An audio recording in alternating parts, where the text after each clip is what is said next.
রইতা রইতা ভাই গগন তমর দেখুছি এবে মন তুমি ভারি ছন্ন ছন্ন তুমি ভারি ছন্ন ছন্ন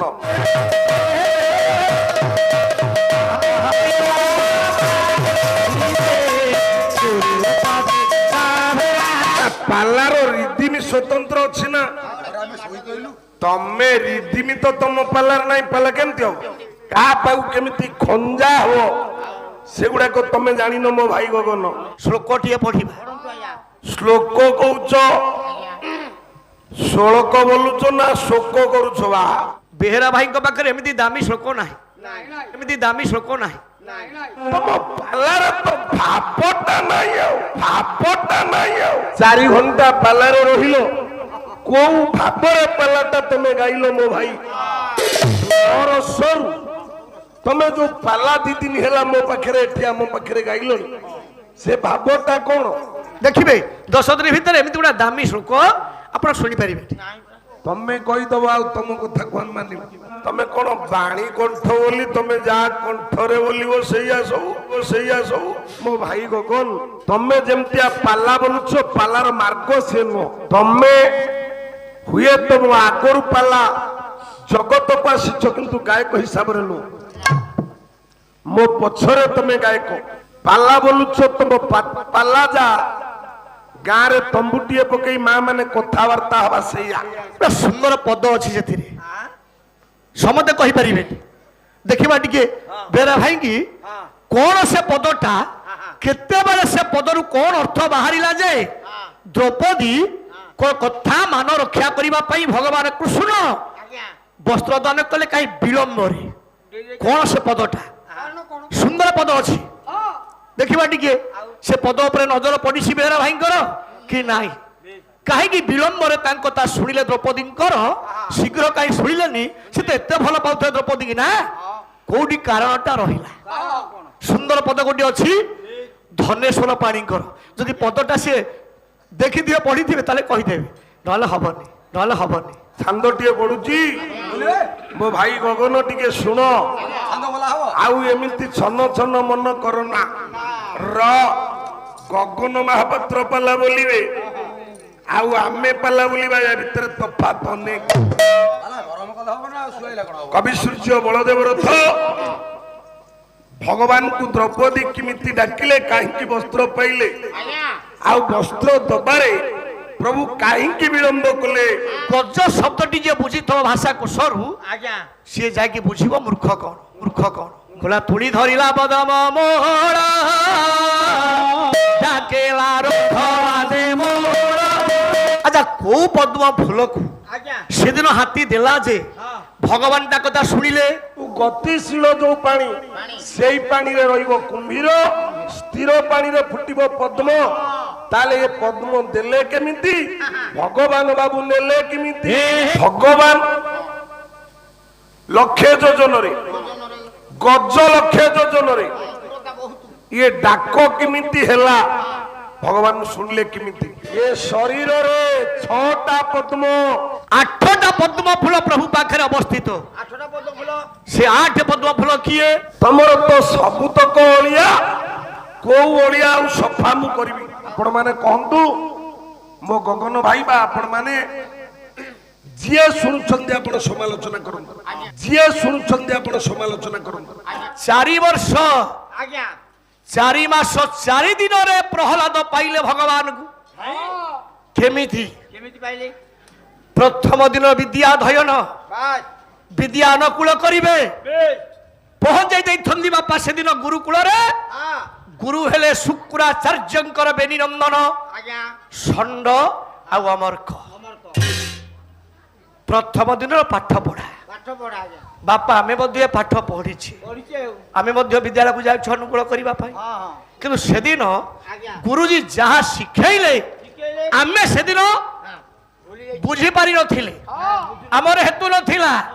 ଏବେ ତାକୁ ବୁଝିଲା ଆମ ପୁଅ ଝିଅ ହବାର କିନ୍ତୁ ସୁର ସେଦିନ ପ୍ରହ୍ଲାଦଙ୍କର ହେତୁ ଥିଲା ଗୁରୁ ଯାହା ପଢାଉଛନ୍ତି ଜିଜ୍ଞାସା ଭାବ କରି ପ୍ରହ୍ଲାଦ ପଚାରୁଛନ୍ତି ଗୁରୁଙ୍କୁ କଣ ଲେଖିଲେ गुरु लेखिले प्रथम पाठ कौन लेखिले खोला वर्तुल करी लेखिले तीन गोटे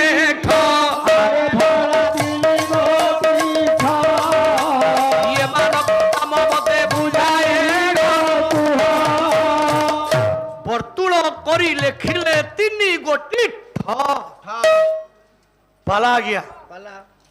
ଗୁରୁଦେବ କାହିଁକି ତିନିଟା ଠ ଲେଖିଲେ ଠ ତିନିଟା ଲେଖିଲେ ଲେଖିଲେ କାରଣ ଠ କାହିଁକି ଲେଖିଲେ କାହିଁକି ଆଜ୍ଞା ନା ଠ ହଁ ଆକୃତି ଆକୃତି ଯଶୀୟ ସହ ଠାକୁର ଯାହାଙ୍କର ଆକୃତି ହଉଛି ଠ କହିଲେ ଶୂନ ଶୁଣ କହିଲେ ଶୂନ୍ୟ ଶୂନ୍ୟ ମହାଶୂନ୍ୟ ଶୂନ୍ୟ ମଧ୍ୟରେ ନିରଞ୍ଜନ ନିରଞ୍ଜନ ମଧ୍ୟରେ ଜ୍ୟୋତି ସଂଜ୍ୟୋତି ଭଗବାନ ପ୍ରହ୍ଲାଦ ବାପା ହାତକୁ ଯୋଡ଼ିଲେ ଯୋଡ଼ିଲେ କହିଲେ ଗୁରୁଦେବ ହେଲା ଏ ତିନୋଟି ମୁଣ୍ଡୁଳା କିଏ କିଏ ଜ୍ଞାନୀ ମଣ୍ଡଳୀ ଉତ୍ତର ଦେଲେ କହିଲା ଦେ ବ୍ରହ୍ମା ମଦେ ବିଷ୍ଣୁ ଶେଷେ ମହେଶ୍ୱର ये मानो कम नाम मदे अड्डे देसार आद्यरे ब्रह्मा ବ୍ରହ୍ମା ମଧ୍ୟରେ ବିଷ୍ଣୁ ବିଷ୍ଣୁ ଶେଷରେ ମହେଶ୍ୱର ମହେଶ୍ୱର ଏଇଠି ଗୋଟେ ସୁନ୍ଦର କଥା ଆଜ୍ଞା କହିବା ପୁରାଣ ଲେଖା ହେଇଛି ହଁ ପୁରାଣ କାହିଁକି ଲେଖା ଯାଇଛି କାହିଁକି କୁପଥଗାମୀ ମନୁଷ୍ୟ କେମିତି ସୁପଥକୁ ଆସିବ ଆଜ୍ଞା ଆଚ୍ଛା ବ୍ରହ୍ମାକୁ ଆମେ ଦେଖିଛେ ଆଜ୍ଞା ତାଙ୍କର 4 ମୁଣ୍ଡ କି 6 ମୁଣ୍ଡ କି 8 ମୁଣ୍ଡ ମୁଁ ଦେଖି ସାର୍ ଦେଖିଛେ ହଁ ମୁଁ ଦେଖିଛି ଆଉ ବ୍ରହ୍ମାକୁ ଆମେ ଦେଖିଛେ କି କହୁନାହାନ୍ତି ଆଜ୍ଞା ହଁ କିନ୍ତୁ ବ୍ରହ୍ମାକୁ ଦେଖିଛି ମୁଁ ଦେଖିଛି ବିଷ୍ଣୁକୁ ଦେଖିଛେ ହଁ ଆଜ୍ଞା ନାହିଁ ଆମେ ବିଷ୍ଣୁକୁ ଦେଖିଛେ ଶିବଙ୍କୁ ଦେଖିଛେ କିନ୍ତୁ ଆମେ ସେ ଫଟୋ ବ୍ରହ୍ମା ବିଷ୍ଣୁକୁ ଚିହ୍ନିଛେ ଅସଲି ବ୍ରହ୍ମା ବିଷ୍ଣୁକୁ ଆମେ ଏପର୍ଯ୍ୟନ୍ତ ଚିହ୍ନି ପାରିଲେ ନାହିଁ ବ୍ରହ୍ମାଙ୍କର କାମ କଣ ଆଜ୍ଞା ସୃଷ୍ଟି କରିବା ସୃଷ୍ଟି କରିବେ ଆମକୁ ସୃଷ୍ଟି କରିଛି କିଏ ବାପା ଆରେ ବୀଜ ବପନ କରିଛି ବାପା ବାପା ବାପା ସିଏ ସୃଷ୍ଟିକର୍ତ୍ତା ସିଏ ହେଲେ ବ୍ରହ୍ମା ବ୍ରହ୍ମା ପାଳନ କର୍ତ୍ତା ଆଜ୍ଞା ମା ମହାନା ମା ମା ଆମକୁ ପାଳିଛି ନା ବେ ନା ବିଷ୍ଣୁକୁ ଆସି ଆମକୁ ହାତ ଧରିକି ଚଲେଇଥିଲା ଆଜ୍ଞା ନାଇଁ ମା ସାରେ ଚଲେଇଥିଲେ ନା ଇଏ ଭଲ ମନ୍ଦ ଚିହ୍ନେଇଥିଲେ ନା ପେଟ କାଟି ନିଜେ ନ ଖାଇ ନିଜେ ପୁଅକୁ ମଣିଷ କରିଛନ୍ତି ମା ମା ସିଏ ହେଲେ ବିଷ୍ଣୁ ପାଳନ କର୍ତ୍ତା ହଁ ସଂହାର କର୍ତ୍ତା ଠିକ ଠିକ ଶିବ ଶିବ ହେଲେ ସଂହାର କର୍ତ୍ତା ଆଜ୍ଞା ସେ କିଏ ସେ କି ଆଜ୍ଞା ହଁ ହଁ ବାପା ହେଲେ ବ୍ରହ୍ମା ବ୍ରହ୍ମା ମା ହେଲେ ବିଷ୍ଣୁ ବିଷ୍ଣୁ ଶିବ କିଏ ଶିବ କିଏ ଆଜ୍ଞା ତୋ ସ୍ତ୍ରୀ ଆଇ ମୋ ସ୍ତ୍ରୀ ଶିବ ସଂହାର କର୍ତ୍ତା ଏ ଶିବ ତ ସଂହାର କର୍ତ୍ତା হ্যাঁ ମୋ ସ୍ତ୍ରୀ କଣ ସଂହାର କର୍ତ୍ତା ସଂହାର କର୍ତ୍ତା ସେ କାହାକୁ ସଂହାର କରୁଛି ତୋତେ ଆଇ ମତେ କାଇଁ ସଂହାର କରିବ ସେ ତୁଳସୀ ଦାସ କହିଲେ କଣ କହିଲେ କହିଲେ ଦିନିକେ ମୋହିନୀ ରାତିକେ ବାଘିନୀ ଦିନିକେ ମୋହିନୀ ରାତିକେ ବାଘିନୀ ପଲକା ପଲକା ରଉସେ ଦୁନିଆ ସବ ଖତରା ହୋ ଘର ଘର ଘର ବାঘିନୀ ବୋସ মনুয়া ঘর ঘর বাঘিনী বসে মনুয়া বাপা হলে ব্রহ্মা মা হলে বিষ্ণু স্ত্রী হেলা শিব সংহার করছি নারী সুশীকে ধ্বংস করিব না তেଣୁ ଆମ ସ୍ତ୍ରୀ ମାନେ ହେଲେ ପୁଅ କଣ ଶିବ ଆମେ ଆକୁ କଥାରେ ଅଛି ଯାହା ନ ଦେଖିବ ବେନି ନୟନେ ପରତେ ନ ଯିବ ଗୁରୁ ବଚନ କିନ୍ତୁ ଏଠି ପଚାରିଲେ ପ୍ରହ୍ଲାଦ କହିଲେ ଗୁରୁଦେବ ଇଏ 3 ମୁଣ୍ଡୁଳା କିଏ ନା ଶୁଣ ଶୁଣ ये 3 मुंडुला की खुला दे ब्रह्मा मदे विष्णु शेषे महेश्वर ये मन को मदे से डोडे ठाकुर षण्डमर्क बुझेले प्रहलाद आद्य रे ब्रह्मा ब्रह्मा मध्य रे विष्णु शेषरे महेश्वर ना गुरुजी ये 3 जन जाक समाने ना याक भितरे बड़ सान किए अछि ना 3 भितरे जण अछंदी बड़ ସେ କିଏ ना से बड़ टिके मते टिके अछि ना ନା ବସ ବସ गुरुजी बतेइले कुले मानक मध्य विष्णु दंदे जे से दो हस्तकु धरि देला प्रहलाद कोने आहु की पढ़ी भी पढ़ए दिखी ये 3 जण भितरे ଆଜ୍ଞା विष्णु हौछंदी सबुठारु श्रेष्ठ ଶ୍ରେଷ୍ଠ हाथ को जोड़ी देले प्रहलाद कहले आउ की पढ़ी पाठ एतिकी यथेष्ट सुर ସାର୍ मांग पाखक आसिले प्रहलाद से दिन କୟାଧୁଙ୍କୁ ପଚାରିଲେ ପଚାରିଲେ ବୋଲେ ମା ଗୁରୁଜୀ କହିଲେ ବିଷ୍ଣୁ ହଉଛନ୍ତି ଶ୍ରେଷ୍ଠ ଶ୍ରେଷ୍ଠ ନା ଧନ ଯାହା କହିଛନ୍ତି ଗୁରୁଜୀ ହଁ। ତାହା ହଉଛି ଠିକ କେମିତି ନା କେମିତି ହଁ ଶ୍ଲୋକଟିଏ ପଢିବା ପଢନ୍ତୁ ଆଜ୍ଞା ବେହେରା ଭାଇଙ୍କ ପାଖରେ ଏମିତି ଦାମୀ ଶ୍ଲୋକ ନାହିଁ ନାଇଁ ତାଙ୍କ ଦେଶ ଆଡେ ଜିନିଷ ନାହିଁ ନାଇଁ ଦେଖିବେ 10 ଦିନ ଭିତରେ ଏମିତି ଗୋଟେ ଦାମୀ ଶ୍ଲୋକ ଆପଣ ଶୁଣିପାରିବେ ନାଇଁ ପରା। ଠିକ ନା ନାଇଁ ହଁ ପରା। ଆସୁ ଆସୁ ପଢନ୍ତୁ କୁଳଜନୀ ମା ଦିବି ଭାରତୀୟ ସଂଗର ଦି ବ୍ରହ୍ମା ଦେବୃତିଆ ଜଗ ବନ୍ଦିବି ମମ ସୁନ୍ଦରମ ପବନ ସର୍ବାଖିଳ ହୃଦୟ ଜବାଇ ହନ୍ଦର ସବକି ବିହରମ ଏକ ଖିୟଙ୍ଗ ବିଖ୍ୟ ଦେ ଚୋଷଭଗତମ ଜନ୍ୟ ମହିମ ବ୍ରହ୍ମେୟ ଦଶମେ ବ୍ରହ୍ମେୟ ଦଶମେ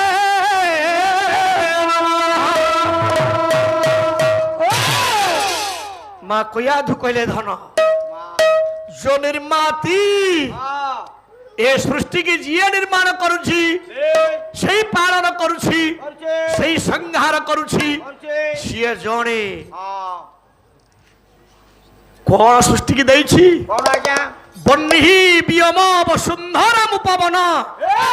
पंचभूत दान दैछि सृष्टि की सेई ସେଇ ग्रहर क्षेत्र ସେଇ चंद्र सूर्य ସେଇ वृक्षलता ସେଇ 56 कोटी जीव सेई सृष्टि करिछि ହଁ किंतु ହଁ ता लागे सृष्टि अछि ता लागे सृष्टि ध्वंस हब जहा कहते गुरुदेव ଏଲା ता सिद्धांत ଠିକ विष्णु होउछन्ति सबुठारु श्रेष्ठ कहले मो मां केमती पाइबी ପାଇବି କେମିତି ना धन तुए विषयानंद मध्यरे बजिथिबा पर्यंत ब्रह्मानंद पाइबुनी चली जा घोर अरण्य को तपस्या कले ब्रह्मानंद प्राप्त हब चलिले से दिन प्रहलाद भगवान को डाकिले सुर रे किंतु हेला कोन କଣ ହେଲା जाओ से तो इंद्रपद तांकु देले भगवान विष्णु ହଁ जा लगी ये विषयानंद को परित्यक्त करी ब्रह्मानंद पद पाइले श्रेष्ठ भक्त रूप रे विवेचित हेले किए प्रहलाद बाल्य रे पाइले किए ଆଜ୍ଞା ପ୍ରହଲାଦ वार्धक्य रे पाइले किए ଅଚାମିଳ आमे कहीं प्रभु को पाउने ହଁ को ढेर तो मंदिर गहली एबे आज्ञा ହଁ सारे ହଁ ପରା। जेते बेले 40 वर्ष तले मंदिर को बेसी लोक जानतिनी ଆଜ୍ଞା ଆଜ୍ଞା एबे किंतु देखु मंदिर उन्नति मार्बल प्लेट ठो आरंभ करी सब सुविधा ହଁ प्रसाद ढेर बिक्री होउची ଆଜ୍ଞା भक्तंकर भिड़ ढेर ଆଜ୍ଞା कहीं गोटे तो नुआ भक्तंकर कहार ना आसुनी खाता को ହଁ ଆଜ୍ଞା ଏବେ ଦି ଜଣ ଭକ୍ତ ଆଇଛନ୍ତି ନୂଆ ଭକ୍ତ किए से ଜଣେ ନିଶା ମହାରଣା ଗୋଟେ ଆଉ ସାହୁ ଆଉଛ कौन करू देखो सारे कहला दी जन नुआ भक्त आछंती जने निशा महना जने साऊ भाउज ए नाई नाई सुर रे काहे की घटुनी ଆଜ୍ଞା आम्य भगवान को डाकिबार ହଁ नीति नियम जानिने ଡାକିବା ଗୋଟେ କାଇଦା ଅଛି केमिति डाकिबा କେମିତି ଆଜ୍ଞା सुंदर कामदी पदे पढ़िबा ହଁ କାମ ଦିନ ହେଲେ आर्तत्राण चौदिशा ଆଜ୍ଞା कवि हेले दिन कृष्ण दास कामदी कामदी कौन कहिले कवि आशुभ गजराज को जड़े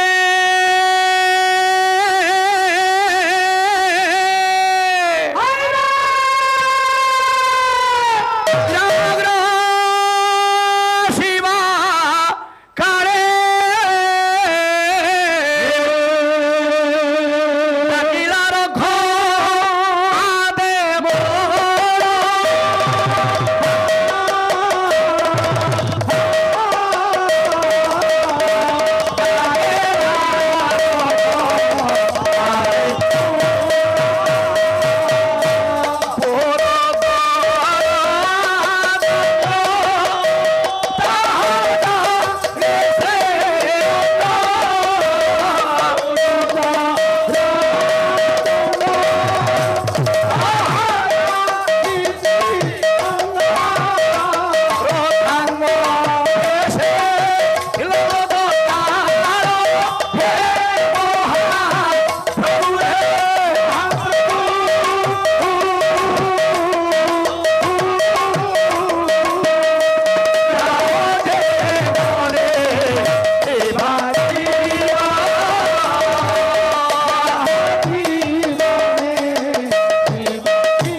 ଶୁଣ ସାର୍ ତୁଷାର୍ଥୀ ଗଜ ଗଜ କେହି କେହି କହନ୍ତି ଆଜ୍ଞା ବରୁଣ ହ୍ରଦରେ ପହଞ୍ଚିଛି ସେଦିନ ପୁଅ ଆଜ୍ଞା ଗଜ ଗଜ ଜଳପାନ ଉଦ୍ଦେଶ୍ୟରେ ହେଲା ତା ପୂର୍ବରୁ ସେ ହ୍ରଦରେ ଥିଲେ ଗ୍ରାହ କହିଲେ କୁମ୍ଭୀର କୁମ୍ଭୀର ହାତୀର ଆଜ୍ଞା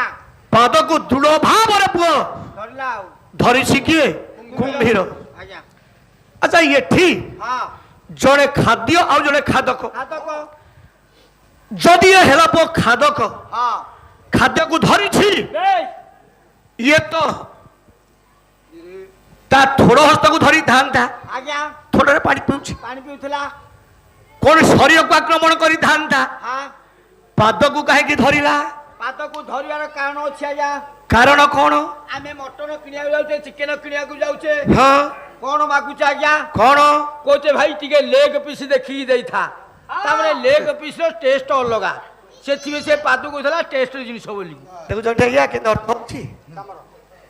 କହିଲା ଲେଗ ପିସଟା ଟେଷ୍ଟ ଭଲ ଟେଷ୍ଟ ଭଲ ସେଇଥିପାଇଁ ସେ ଧରିଥିଲା ସତ୍ୟ ସୁର ସାର୍ ତା ନୁହଁ ଆଉ କଣ କାହିଁକି ପାଦକୁ ଧରିଲା ସେଦିନ କୁମ୍ଭୀର କାହିଁ ଧରିଲା କାରଣ କଣ କାରଣ କଣ କହୁନା ଇଏ ସମ୍ପର୍କରେ ହେଲେ ଦୁଇ ଭାଇ କିଏ କୁମ୍ଭୀର ଆଉ ହାତୀ ହାତୀ ହେଲା ବଡ ଭାଇ ଆଜ୍ଞା କୁମ୍ଭୀର ହେଲା ସାନ ଭାଇ ଇଏ ତ ହାତୀ ସିଏ ତ କୁମ୍ଭୀର ସାନ ଭାଇ ବଡ ଭାଇର ପଦ ବନ୍ଦନା କରୁଛି ହଁ କଣ ଇଏ ତ ହାତୀ ଇଏ ଜଳଚର ଇଏ ଆଉ କେମିତି ସାନ ଭାଇ ବଡ ଭାଇ ହଁ ମୁଁ କହିବି ହଁ କହିବେ ଆଉ। କିନ୍ତୁ ଏଠି ହଁ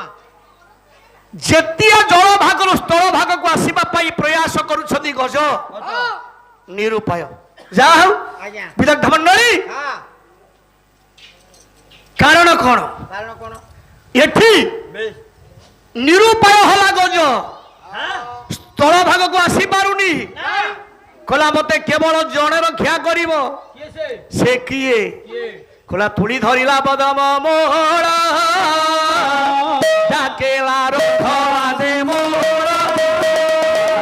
କାଟିଲା ରଥ ଆଦି କାଟିଲା ରଥ ଆଦି ତୁଳି ଧରିଲା ପଦ୍ମ ମୂଳ ମୂଳ ଡାକିଲା ରଖ ଆଦି ମୂଳ ମୂଳ ଶୁଣ ଭାଇ ସାର୍ ପଦ୍ମ ଫୁଲକୁ ତୋଳି ଦୋଳି ଥୋଡ଼ ହାତରେ ଧରି ଧରି ଭଗବାନଙ୍କୁ ଡାକିଲା ଡାକିଲା ପ୍ରଭୁ ତା ଦୁଃଖ ଶୁଣିଲେ ଶୁଣିଲେ ବେଶ ଆଚ୍ଛା କୋଉ ପଦ୍ମ ଫୁଲକୁ ଆଜ୍ଞା ସେଦିନ ହାତୀ ଦେଲା ଯେ ହଁ ଭଗବାନ ତା କଥା ଶୁଣିଲେ ପାଣିରେ ଫୁଟୁଛି ଯୋଉ ପଦ୍ମ ଫୁଲ ହଁ ହଁ ଆଉ ଆଉ ତୁ କାହିଁ ଜମିବାଡି ଗୁଡେ କିଣୁଛୁ ପାଲା ଟଙ୍କା ନେଇକି ହଁ 85 ଲକ୍ଷ ଟଙ୍କା ଖର୍ଚ୍ଚ କରି ଆଜ୍ଞା ପଦ୍ମ ଫୁଲ ମାଳ କିଣି କିଣି ବଡ ବଡ ହାର କରିକି ଜଗନ୍ନାଥ ବେଳାରେ ଲମ୍ବେଇ ଦିଅନ୍ତୁ ଆଜ୍ଞା ପ୍ରଭୁକୁ ପାଇଯାଆନ୍ତୁ ଆମ ଏରିଆରେ ପଦ୍ମ ଫୁଲ ଫୁଟୁନି ସୁର ଇଏ ପାଣିରେ ଫୁଟୁଥିବା ପଦ୍ମ ଫୁଲରେ ପ୍ରଭୁ ନାହିଁ ନାହିଁ କୋଉ ପଦ୍ମ ଫୁଲ କୋଉ ପଦ୍ମ ଫୁଲରେ ପ୍ରଭୁ ଅଛି କୋଉ ପଦ୍ମ ଫୁଲ ଆଉ ପଦେ ଛାନ୍ଦ ପଢିଲା ଆସିବ ପୁଣି ଛାନ୍ତ ଅଭିମନ୍ୟୁ ସାମନ୍ତ ସିଂହାର ପ୍ରଭୁଙ୍କ ବହି ହଁ ପ୍ରେମ ଚିନ୍ତାମଣି ବାବା 8ଟା ପଦ୍ମ ଫୁଲ ପ୍ରଭୁ ପାଖରେ ଅବସ୍ଥିତ 8ଟା ପଦ୍ମ ଫୁଲ ସେ 8 ପଦ୍ମ ଫୁଲ କିଏ କିଏ ସେ ଅଭିମନ୍ୟୁ ସାମନ୍ତ ସିଂହାର ହେଇଯାଉ ବହି ପ୍ରେମ ଚିନ୍ତାମଣି ଆସୁ ସାମନ୍ତ ଲେଖିଲେ ଦେଖନ୍ତୁ ହଁ ଛାନ୍ଦ ଛାନ୍ଦ ଛାନ୍ତ ଛାନ୍ତ କି ନାଇଁ ଆଉ କଲେ ନୟନ କମଳ କମଳ ମୋଘ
ଆଠଟା ପଦ୍ମ ଫୁଲ। 8 ପଦ୍ମ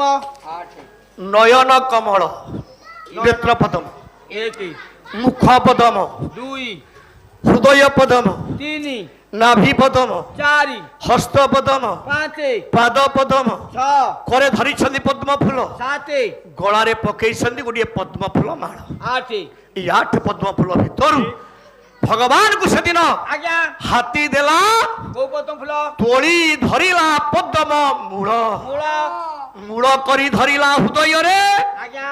ପ୍ରଭୁର ପାଦ ରୂପକ ପଦ୍ମକୁ ବେଶ। ହୃଦୟରେ ଧରି ଧରେ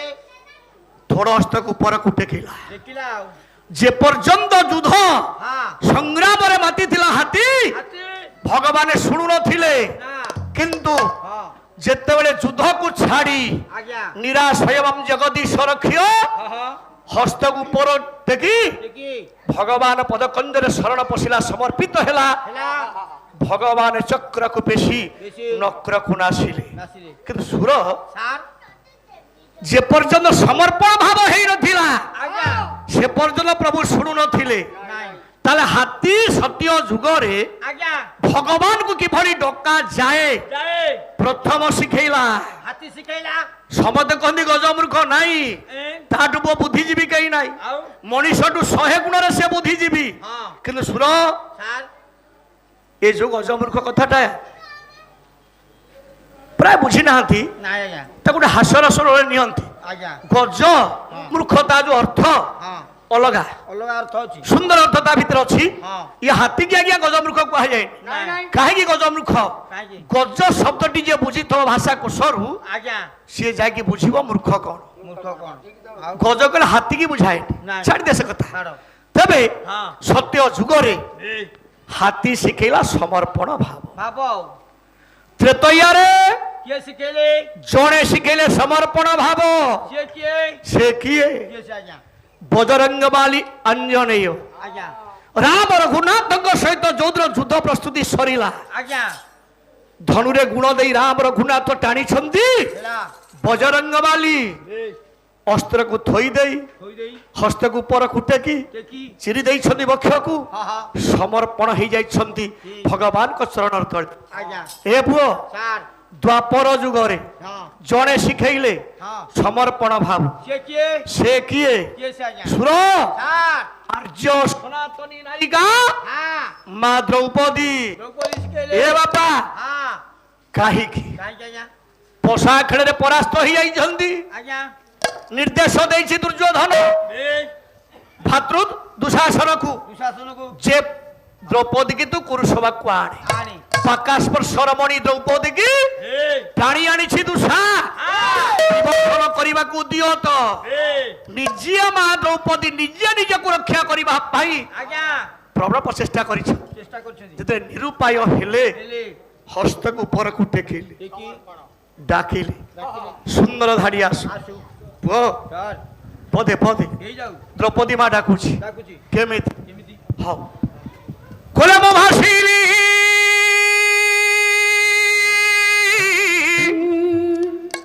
ଭବଜ ବୁଡ଼ିଲେ ଚିନ୍ତା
ନନ୍ଦନନ୍ଦନ ଭଗବାନ କୃଷ୍ଣଙ୍କ ଚରଣାର ବିନ୍ଦୁରେ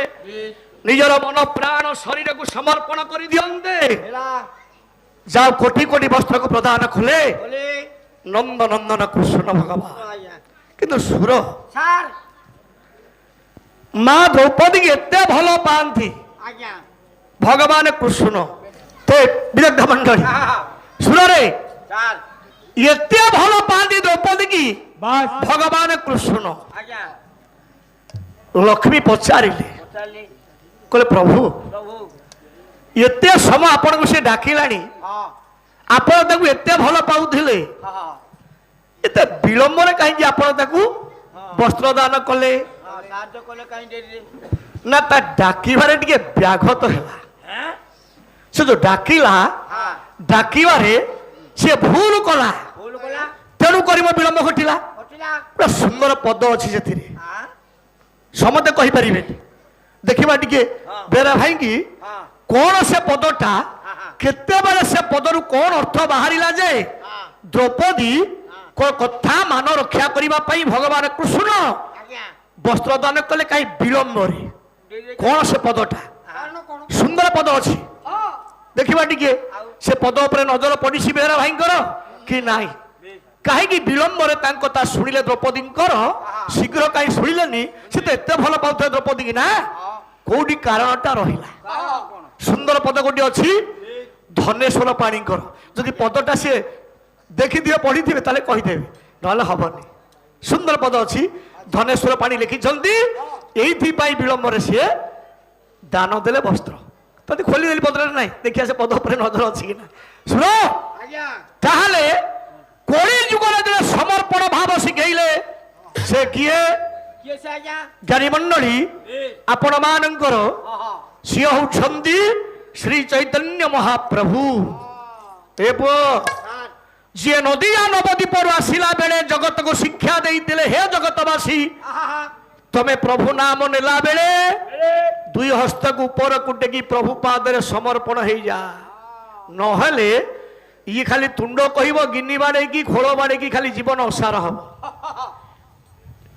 ଯେ ପର୍ଯ୍ୟନ୍ତ ମଣିଷ ସମର୍ପଣ ନ ହେଇଛି ପ୍ରଭୁ ପାଦରେ ପ୍ରଭୁ ଶୁଣି ନାହାନ୍ତି ना ଯାଅ କଥାକୁ ସିଆଡ଼େ ଦେବିନି ସେଇ ପରମ ବ୍ରହ୍ମ ଭଗବାନ ନାରାୟଣ ଆଜିର ମାଙ୍ଗଳିକ ଅନୁଷ୍ଠାନରେ ପଦାର୍ପଣ କରି ଆଗନ୍ତୁକ ପଣ୍ଡିତ ମହୋଦୟ ମାନଙ୍କର ମାତୃକଳ୍ପା ଭଗିନୀକଳ୍ପା ମା ଭଣୀ ମାନଙ୍କର ସମବସ୍ୟ ଯୁବବନ୍ଧୁ ମାନଙ୍କର ଛୋଟ ଛୋଟ କୁଣାକୁଣି ମାନଙ୍କର ଉତ୍କଳ ମାତାର ଭାରତ ମାତାର ଏ ଗ୍ରାମର ସମସ୍ତ ଜନତା ଜନାର୍ଦ୍ଦନଙ୍କର ସର୍ବସ୍ମିନି କାଳେ କଲ୍ୟାଣ କରନ୍ତୁ ବୋଲ ଆନନ୍ଦିକ ବାର ହରି ହରି ତମେ କଣ ବାଣୀ କଣ୍ଠ ବୋଲି ତମେ ଯାହା କଣ୍ଠରେ ବୋଲିବ ସେଇଆ ସବୁ ର ର ର ର ଶ୍ଲୋକ କହୁଛ ଷୋଳକ ବୋଲୁଛ ନା ଶୋକ କରୁଛ ବା ରହିତା ରହିତା ଭାଇ ଗଗନ ତମର ଦେଖୁଛି ଏବେ ମନ ତମେ ଭାରି ଛନ ଛନ ର ଭକ୍ତିଟି ଅମୂଲ୍ୟ ଧନ ବାଲ୍ୟ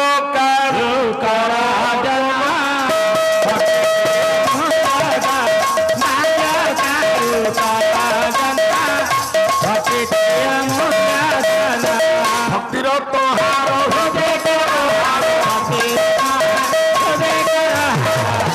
ଶିବ କେଡ଼େ ଶୋଭ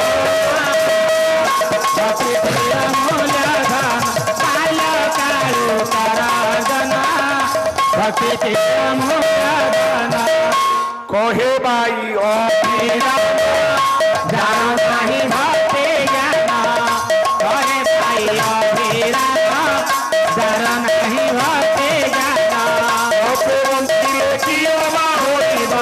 ଅପେ ବଞ୍ଚିଲେ କିଏ ବା ହୋଇବ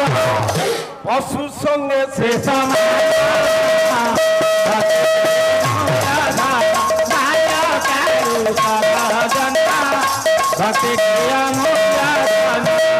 ଜ୍ଞାନୀ ମଣ୍ଡଳୀ ମା ମାନେ ବାମାନ ଠାକୁର ଅଭିରାମ କହିଲେ ଭକ୍ତି ହଉଛି ଆଜ୍ଞା ଅମୂଲ୍ୟ ଧନ भक्ति है अमूल्य धन ଯୋଉ ମୂଲ୍ୟର କଳନା କରାଯାଇ ନପାରେ ତାହା ହଉଛି ଅମୂଲ୍ୟ अमूल्य ଯାହାର ମୂଲ୍ୟ ନାହିଁ ସେ ଅମୂଲ୍ୟ ସେଇ ଧନକୁ କେତେବେଳୁ ଆଣିବ ନା ଠାକୁର କହିଲେ ବାଲ୍ୟ କାଳୁ କର ଅର୍ଜନ बाल्य काळू ଜଗନ୍ନାଥ ଦାସ ଓଡ଼ିଆ ଭାଗବତରେ କହିଲେ କାହା ପାଖକୁ କେମିତି ଖଞ୍ଜା ହବ সেগুড়াক তুমি জানিন মো ভাই গগন র বালকে মোর বল করা রহু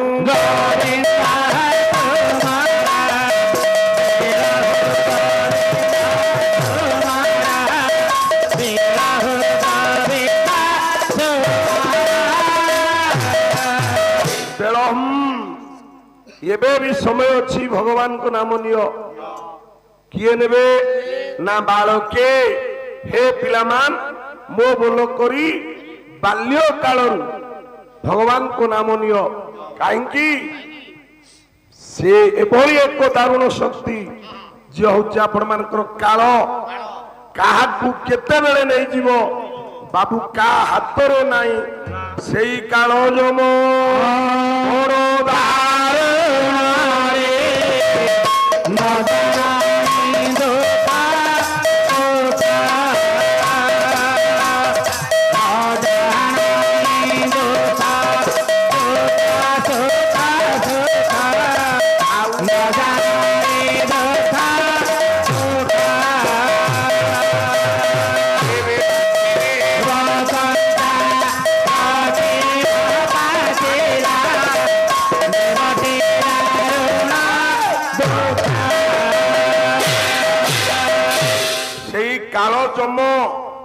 যম কিଏ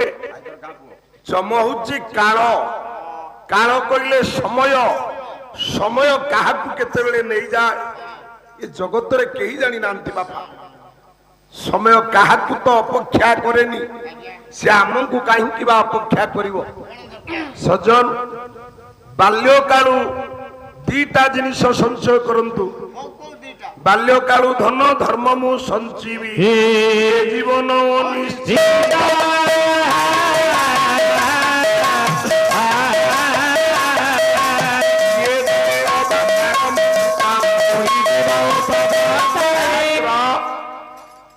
ବାଲ୍ୟକାଳୁ ଧର୍ମ ଆଉ ଧନ ଇଏ ଦିଟା ସଞ୍ଚୟ କଲେ କିଏ ଜାଣେ କାଳ ମୃତ୍ୟୁ କାଳ ହୋଇଯିବ ଉପସ୍ଥିତ ସଜନ କେହି କହିପାରିବେନି ତେଣୁ ଭକ୍ତି ଭକ୍ତି ହଉଛି ଏଭଳି ଗୋଟିଏ ଜିନିଷ ଭକ୍ତି ହଉଛି ଏଭଳି ଏକ ମାର୍ଗ ଯାହା ଭଗବାନଙ୍କୁ ପାଇବାର ସୁଗମ ଗେଡ଼ରେ ସେ ଭକ୍ତି କେତେ ପ୍ରକାର ନା ଭକ୍ତି ଆପଣମାନଙ୍କର 9 ପ୍ରକାର କଲା ଶ୍ରବଣಂ କୀର୍ତ୍ତନಂ ବିଷ୍ଣୁ ସ୍ମରଣಂ ପାଦ ସେବନା ଅର୍ଚ୍ଚନಂ ବନ୍ଦନಂ ସାକ୍ଷ୍ୟ ଆତ୍ମ ନିବେଦନ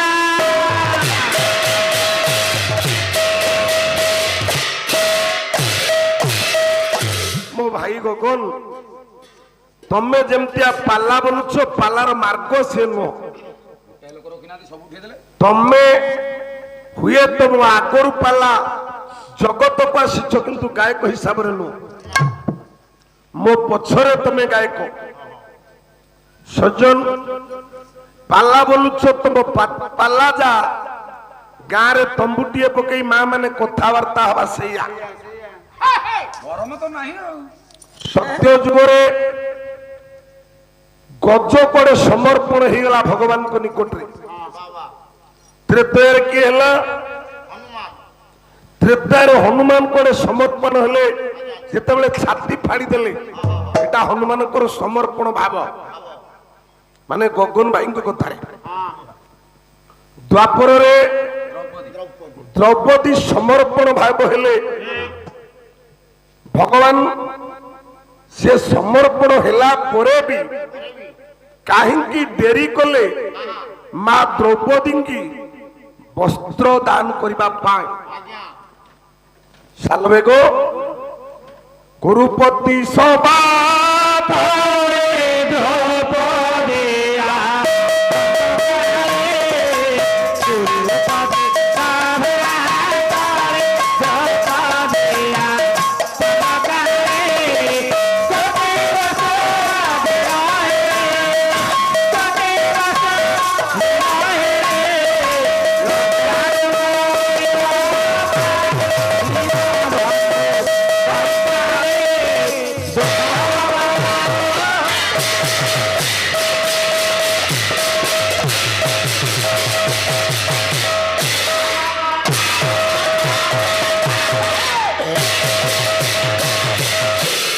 ସଜନ ବୃନ୍ଦ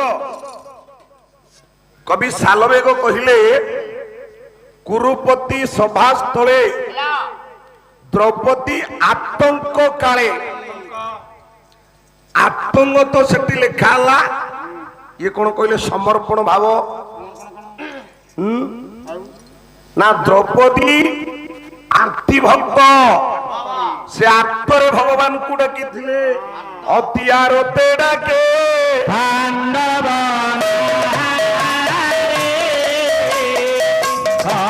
ଲଜ୍ଜା ବିହୁନେ ଚିତ୍ତ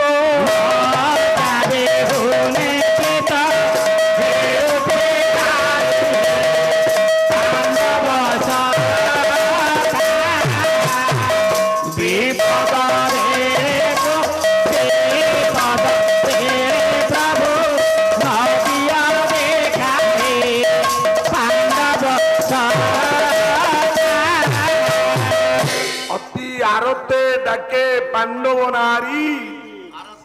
ଦ୍ରୌପଦୀ ହଉଛନ୍ତି ଆର୍ତି ଭକ୍ତ। କେତେ ବସ୍ତ୍ର ପାଇଲେ ନା 52 କୋଟି ଭଣ୍ଡା। କହିଲେ ଗୋଟେ ଛାନ୍ଦ ପଡିକି କଥା କହିବ। ଛାନ୍ଦଟିଏ ପଡୁଛି ମୋ ଭାଇ ଗଗନ ଟିକେ ଶୁଣ। ଆଉ ଏମିତି ଛନ ଛନ ମନ କରନା। ଗଗନ ମହାପାତ୍ର ପାଲା ବୋଲିବେ ଆଉ ଆମେ ପାଲା ବୋଲିବା, ୟା ଭିତରେ ତଫାତ ଅନେକ। କବି ସୂର୍ଯ୍ୟ ବଳଦେବ ରଥ ଭଗବାନଙ୍କୁ ଦ୍ରୌପଦୀ କେମିତି ଡାକିଲେ, କାହିଁକି ବସ୍ତ୍ର ପାଇଲେ, ଆଉ ବସ୍ତ୍ର ଦବାରେ ପ୍ରଭୁ କାହିଁକି ବିଳମ୍ବ କଲେ? କହିଲା କୁରୁଷ ଭାତରେ ଅସ୍ଥିର ହୁଅନ୍ତେ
कवि सूर्य बलदेव रथ सुंदर पदटीए कहले मामान बाबमान कहले कुरु सभा तले अस्थिर होते द्रुपद सुता आपर हे कुरु सभा तले जेतेबेले दुशासन वस्त्र फेरुची अस्थिर हेले मा द्रौपदी सभारे बसिछंती गुरु द्रोण पितामह भीष्म सते कौरव भ्रात पांच पंडु सुत ज्ञानी बापा कहतु आपण ये समाज नष्ट होईची जेतेबेले ज्ञानी लोक मानी लोक जेतेबेले संसार ପୂଜ୍ୟପାଦ ଲୋକମାନେ ନ୍ୟାୟକାରୀ ମାନେ ବନ୍ଦ କରନ୍ତି ତାଙ୍କ ପାଟି ଯେତେବେଳେ ନୀରବ ରହିଲେ ଗୁରୁଦ୍ରୋଣ ପିତାମହ ଭୀଷ୍ମ ସେତେବେଳେ କାର୍ଯ୍ୟ ଘଟିବନି ତ କଣ ହେଇଥାନ୍ତା। ଏ ସଜ୍ଜନ ମୁଁ ଏଇଥିପାଇଁ ଆପଣ ମାନଙ୍କୁ ଏ କଥା କହିଥିଲି ଯେତେବେଳେ ଦୁଶାସନ ବିବସ୍ତ୍ର କଲା ମା ପାଞ୍ଚାଳି ଦ୍ରୌପଦୀ ଯାଜ୍ଞସେନୀ କୃଷ୍ଣା ପାଣ୍ଡବୀ ଭଗବାନଙ୍କୁ ଡାକିଲେ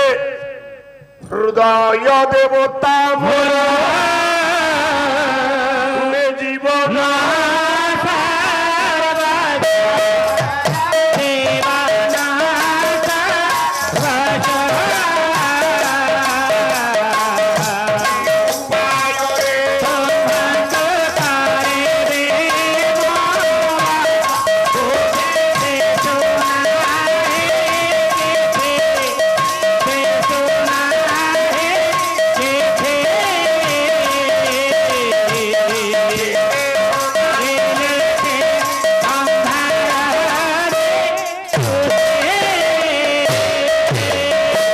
ମଣ୍ଡଳୀ ଯେତେବେଳେ ପ୍ରଥମେ ଭଗବାନଙ୍କୁ ଡାକୁଥିଲେ ମା ଡାକିଛନ୍ତି ଗୁରୁଙ୍କୁ ଡାକିଛନ୍ତି ପିତାମହଙ୍କୁ ନିବେଦନ କରିଛନ୍ତି ତାଙ୍କ ସ୍ୱାମୀଙ୍କୁ କିନ୍ତୁ କେହି ରକ୍ଷା ନ କରିଲା ବେଳେ ଭଗବାନଙ୍କ ପ୍ରତି ସେ ଆତ୍ମନିବେଦନ କରିଛନ୍ତି କହିଲା ତୁମ୍ଭେ ଯନ୍ତ୍ରୀ ମୁଇ ଯନ୍ତ୍ର ଭାବଟା ନାହିଁ ଆଉ ଯାହାର ଭାବ ନାହିଁ 4 ଘଣ୍ଟା ପାଲାରେ ରହିଲ କୋଉ ଭାବରେ ପାଲାଟା ତମେ ଗାଇଲ ମୋ ଭାଇ ଶୃଙ୍ଗାର ହାସ୍ୟ କାରୁଣ୍ୟ ରୌଦ୍ରବୀର ଭୟାନକ ଅଦ୍ଭୁତ ବିମର୍ଷ ଚେତି ଶାନ୍ତପି ନବମ ସରସରୁ ତମେ ଯୋଉ ପାଲା 2 ଦିନ ହେଲା ମୋ ପାଖରେ ଏଠି ଆମ ପାଖରେ ଗାଇଲ ସେ ଭାବଟା କଣ ଟିକେ କହୁନ ହବ ନେଇ ସଜନ ମା ଦ୍ରୌପଦୀ କହିଲେ ପ୍ରଭୁ ତୁମ୍ଭେ ଯନ୍ତ୍ରୀ ମୁହି ଯନ୍ତ୍ର ପ୍ରତି ଯୋଗେ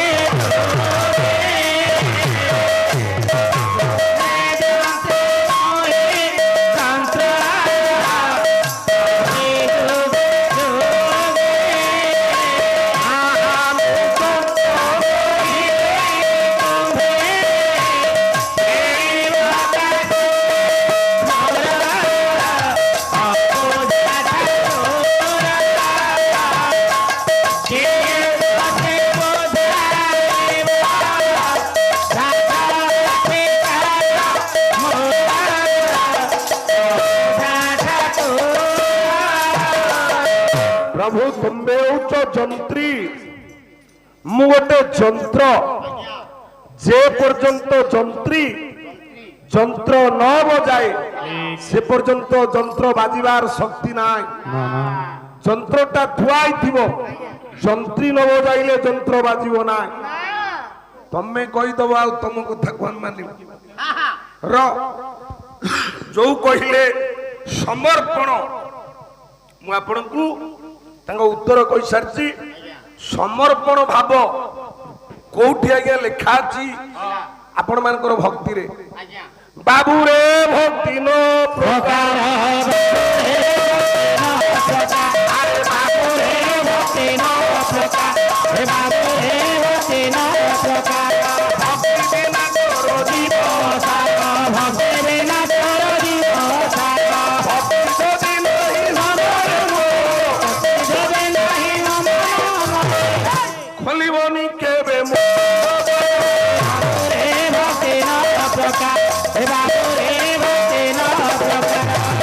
मन रख भक्ति 9 प्रकार एथरे समर्पण भक्ति कोठे अछि आपण माने कहंतु मो गगन भाई बा आपण माने जिए सुनछन्ते आपण समालोचना करंतु श्रवण सुनिबा कीर्तन कहिबा बा भगवान को नाम को कीर्तन करिबा ଶ୍ରବଣମ୍ କୀର୍ତ୍ତନମ୍ ବିଷ୍ଣୁ ସ୍ମରଣ ବାରମ୍ବାର ଭଗବାନଙ୍କ ନାମକୁ ମନ ଭିତରେ ସ୍ମରଣ କରିବା ସେବନ ପାଦ ସେବା କରିବା ଶ୍ରବଣମ୍ କୀର୍ତ୍ତନମ୍ ବିଷ୍ଣୁ ସ୍ମରଣମ୍ ପାଦ ସେବନ ଅର୍ଚ୍ଚନ ବନ୍ଦନ ଦାସ୍ୟ ସାକ୍ଷ୍ୟ ଆତ୍ମନିବେଦନ ୟା ଭିତରେ ସମର୍ପଣ ଭାବ ଅଛି କି? ଯଦି ସମର୍ପଣ ନାହିଁ ତାହେଲେ ସମର୍ପଣଟା ତମେ ଆଣିଲ କୋଉଠୁ? ର ଗଜ ଭଗବାନଙ୍କୁ ଡାକିଛନ୍ତି କୋଉଠି? ସିଏ କହିଲେ ଆମେ ସମସ୍ତେ ବି ଏକଥା କହିବା, ଗଣ୍ଡୁକି ଜଳକୁ ଗଜ ଯାଇଥିଲେ ଜଳପାନ କରିବା ପାଇଁ। ସେଇ ଜଳରେ ତାର ଜଣେ ଭାଇ ଥିଲା, ତାର ମିତ୍ରଟିଏ ଥିଲା, ସିଏ ହେଇଥିଲା କୁମ୍ଭୀର। କୁମ୍ଭୀରର ଖାଦ୍ୟ ହଉଛି ମାଂସ। ଗଜକୁ ପାଇବା ପରେ ସେ ତା ଗୋଡକୁ ଧରିଲା। ସଜ୍ଜନ ଯେତେବେଳେ ପାଣିକି ଟାଣି ଟାଣି ନେଲା, ଗଜର ସିନା କୂଳରେ ବଳ, ଜଳରେ ବଳ କୁଆଡେ ଆସିବ? ଆସିବ? ଗଜ ଡାକିଲା ଭଗବାନଙ୍କୁ। କେମିତି ଡାକିଲା? ପଦ କଣ? ସେଗୁଡାକ ତମେ ବୋଲିବନି, କଥା କାଲି କହିବ। ସିଏ ସମର୍ପଣ ଭାବ ହେଇଗଲେ। ସମର୍ପଣ ଭାବ କୋଉଟା? ଗଜ ଡାକିଲା କେମିତି? କଳା ଟେକି ଧରିଲା ପଦ୍ମନାଡ଼ ଡାକିଲା।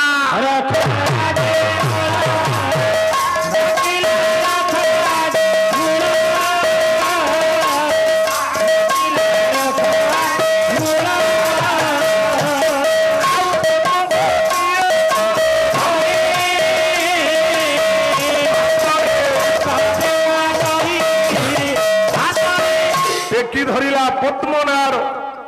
ଡାକିଲା ରଖ ଆଦିମୂଳ। ସେଇ ସାଲବେଗ ଗଜ ଆଉ ଭଗବାନଙ୍କର ଦୂରତା କେତେ? ସାଲବେଗ କହିଲେ ଲକ୍ଷେ ଯୋଜନ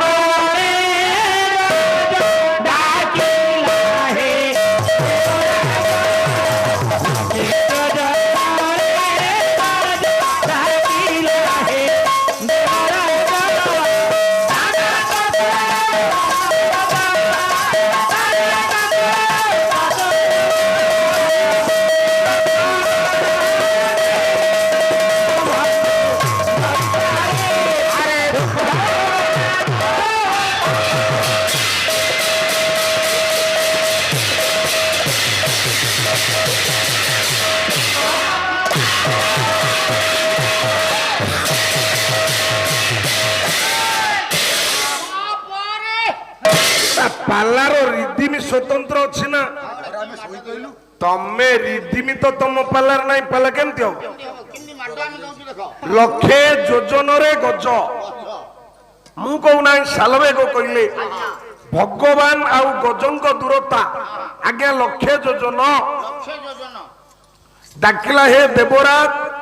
ତା ଡାକକୁ ଚତୁର୍ଭୁଜ ଶୁଣିଛ? ଶ୍ରବଣ ଡେରି ଭଗବାନ ଲକ୍ଷେ ଯୋଜନରେ, ଗଜ ଲକ୍ଷେ ଯୋଜନରେ, ଇଏ ଡାକ କେମିତି ହେଲା? ଭଗବାନ ଶୁଣିଲେ କେମିତି? ଗୋଟେ କଥା। ଦ୍ୱିତୀୟ କଥା, ତୁମେ କହିଲ ଯେ ପଦ୍ମ ଗୋଟିଏ ଧରି ଗଜ ଡାକିଲା, ଭଗବାନଙ୍କୁ ସେ ପଦ୍ମଟା ଦେଲେ। କୋଉ ପଦ୍ମ? କଣ କହିଲ? ପାଦ ପଦ୍ମ ଭଗବାନଙ୍କୁ ଦେଲେ।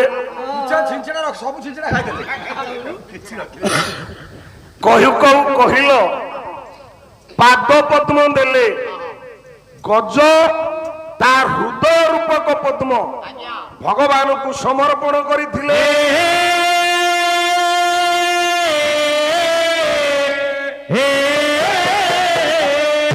ଏ ଶରୀରରେ 6ଟା ପଦ୍ମ ଭିତରେ 6ଟା ପଦ୍ମ ଅଛି। ଲଲାଟ ଚକ୍ର, କଣ୍ଠ ଚକ୍ର, ହୃଦୟ ଚକ୍ର, ନାଭି ଚକ୍ର, ଲିଙ୍ଗ ଚକ୍ର, ଗୁଚ୍ଛ ଚକ୍ର, ଗଜ ଡାକିଲା। ଡାକିଲା। ଆପଣ ମାନଙ୍କର ହୃଦୟ ଚକ୍ର, ହୃଦୟ ପଦ୍ମ, ହୃଦୟକୁ ପଦ୍ମ ସହିତ ତୁଳନା କରାଯାଇଛି। କଣ କହିଲ? ପାଦ ପଦ୍ମ ବୋଲି ର ସଜନ। ଆଉ ଗୋଟିଏ କଥା, ଯୋଉଠି ସ୍ରୋତ ହବ ମାଲ ସେଠି କୁମ୍ଭୀର ରହିବ। କାରଣ କୁମ୍ଭୀରର ଗତି ହଉଛି ବିପରୀତ ଦିଗକୁ ଗତି। ସ୍ରୋତର ବିପରୀତ ଦିଗରେ କୁମ୍ଭୀର ସଦା ସର୍ବଦା ବାବୁ ମାନେ ଭାଇ ମାନେ ଗମନ କରେ।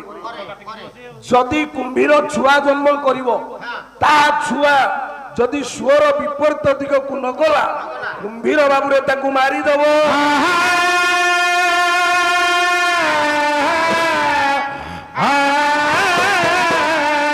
ଆଚ୍ଛା, ଆଉ ଗୋଟେ କଥା, ଯେଉଁଠାରେ ସ୍ଥିର ପାଣି ନ ହବ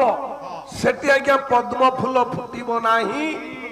ପଦ୍ମ ଫୁଲ ଫୁଟିବ କୋଉଠି? ନା ସ୍ଥିର ପାଣିରେ। କୋଟି ଲାବଣ୍ୟ ନିଧିରେ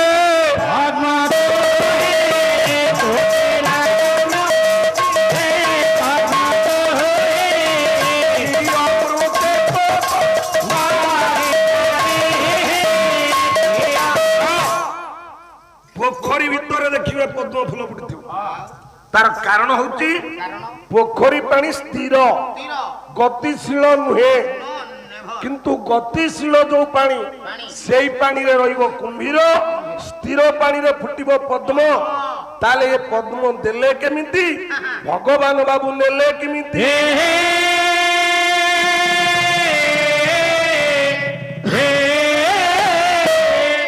ଗଜ ସମର୍ପଣ ଭାବ ହେଇଛି କି ନା ମୋ ବାବୁମାନ? କିନ୍ତୁ ଗଜ ହଉଛି ଆରତି ଭକ୍ତ। ମୁଁ କହୁନାହିଁ, ଠାକୁର ଅଭିରାମ କହୁଛନ୍ତି। ଗଜ ସିନା ଆରତି ସୁଦାମ ସୁଧବ